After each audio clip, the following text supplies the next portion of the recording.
अस्सलाम वालेकुम दोस्तों।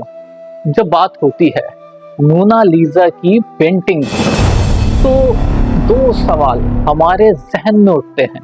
एक कि ये इतनी ज्यादा फेमस क्यों है, इतनी फेमस है कि दुनिया की ये नंबर 1 पेंटिंग है। और दूसरा सवाल कि ये इतनी महंगी क्यों है, इतनी महंगी कि इसकी वैल्यू $1 बिलियन है। इस पे ईयरली इंश्योरेंस ही $800 मिलियन का कराया जाता है। तो आइए कुछ वक्त साथ गुजारते हैं और जानते हैं इन सवालों के जवाब। और इसके साथ साथ हम ये भी जानेंगे कि उस पेंटिंग में जो फीमेल है वो एग्जिस्ट भी करती है या सिर्फ इमेजिनरी पर्सन है, और ये पेंटिंग कब, किसने और क्यों बनाई, हम ये जानेंगे आज की इस वीडियो में।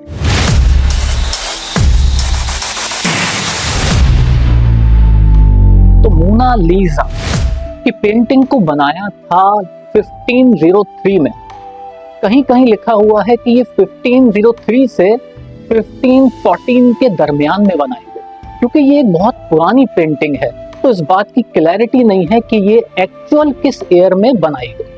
इस पेंटिंग को बनाने वाले का नाम लियोनार्डो दा विंची था। अब ये कोई आम आदमी नहीं था, ये जाने जाते थे अपनी painting, drawing, hydrology, botany, engineering और ऑप्टिक्स के हवाले से। अब इस पेंटिंग में जो फीमेल दिखाई गई वो एक्चुअली एग्जिस्ट करती है या कोई इमेजिनरी पर्सन थी, इस हवाले से भी काफी थ्योरीज सामने आई। कुछ लोगों का कहना है कि वो एक इमेजिनरी पर्सन थी, ऐसी कोई लड़की मौजूद नहीं थी। जबकि कुछ लोग कहते हैं कि ये डिविंसी की मदर थी। कुछ लोग कहते हैं कि ये पेंटिंग उस वक्त की इटली की प्रिंसेस की है। जबकि कुछ लोग तो बहुत ही अजीब बात करते हैं। उनका मानना है कि लियोनार्डो दा विंची ने अपना ही एक फीमेल वर्जन इस पेंटिंग में दिखाया है।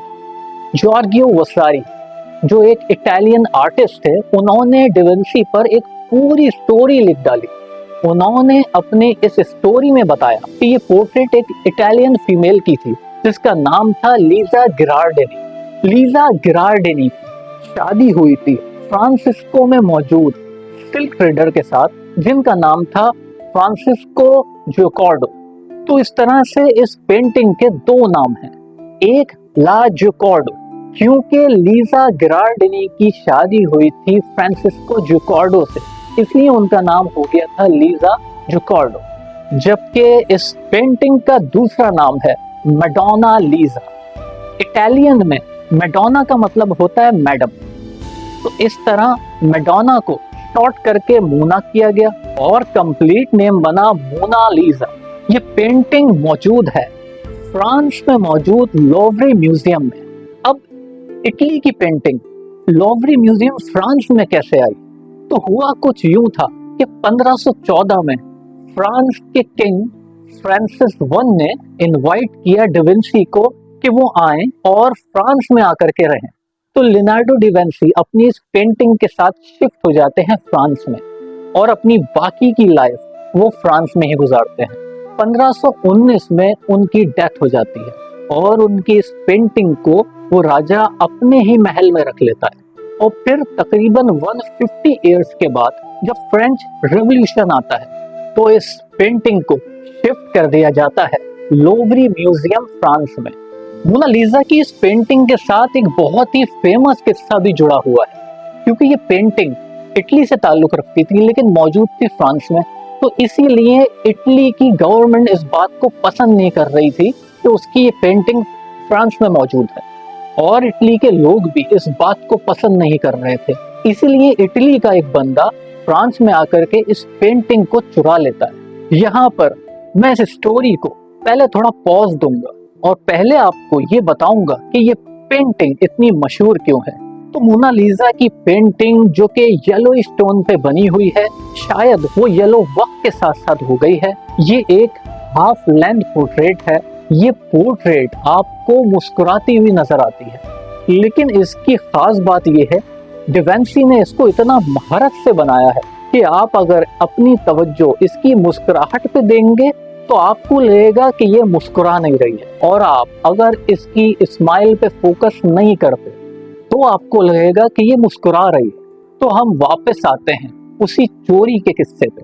तो वो चोर विंसेंजो इस पोर्ट्रेट को चुरा लेता है। तकरीबन 2.5 साल तक वो इस पोर्ट्रेट को अपने पास ही रखता है, लेकिन उसे ये डर होता है कि कहीं वो पकड़ा ना जाए। तो वो कोशिश करता है कि वो इस पेंटिंग को फ्रांस में ही बेच दे। वो फ्रांस के ही एक म्यूजियम में जाता है और इस पेंटिंग को बेचने की कोशिश करता है, लेकिन उस म्यूजियम में इस पेंटिंग की शनाख्त हो जाती है और विंसेंजो पकड़ा जाता है। उसको 6 महीने की सजा होती है और इस पेंटिंग को 1914 में वापस लोवरी म्यूजियम फ्रांस में ही रख दिया जाता है। आपको ये जान के बड़ी हैरत होगी, इस चोरी के बाद से ये इतनी मशहूर हो जाती है कि इसको कंट्री से ही नहीं पूरी दुनिया से लोग देखने के लिए आते हैं। तो ये कहना शायद कुछ गलत नहीं होगा कि ये इतनी मशहूर और इतनी महंगी शायद उस चोर की वजह से है कि अगर वो इसे नहीं चुराता तो शायद ये इतनी मशहूर नहीं होती। उम्मीद करता हूँ कि आपको मेरी वीडियो पसंद आई हो। Thank you so much.